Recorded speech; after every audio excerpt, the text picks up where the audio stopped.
করেছিল ঢালাইতে, তা আমার আজকে কাজ ছিল মুখ টেকা কাজ।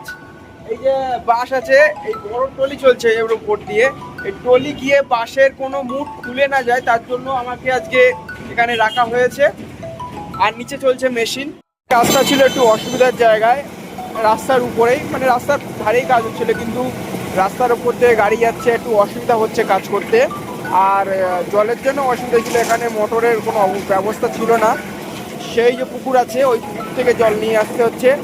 এই কাজটা একটু স্লোই হচ্ছে, অসুবিধা হয়ে যাচ্ছে। এই হেলারিপটে কাজ হচ্ছে।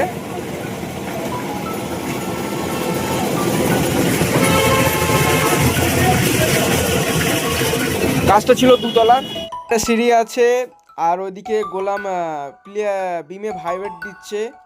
আর এইদিকে স্ল্যাপের সিট পাতা আছে, যার উপর দিয়ে টলি চলছে, যাতে রডটা বা ওখানে পাইপ ফেলা আছে, পাইপটা না বসে যায়। মেশিন যে চালাবে তার মুখ এরম ঢেকে রাখতে হবে, কারণ নাকে মুখে যা সিমেন্ট ঢুকবে, সে আর তার জীবনের থেকে, মানে তার বাঁচার যে আয়ু থাকবে, সে আয়ু থেকে 10 দিন করে কমতে থাকবে, এমন একটা ব্যাপার। কেউ যদি একটু দেরি করে বা তাড়াতাড়ি মরতে চাও, তাহলে এই কাজে যোগ দাও, অলওয়েজ ওয়েলকাম।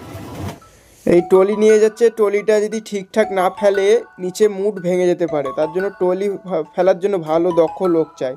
এদিকে গোলাম আর নাজবুল ছাদটাকে লেভেল করছে। ভিডিও এই পর্যন্ত, আবার একটা নতুন ভিডিও ফিরে আসবো। টাটা।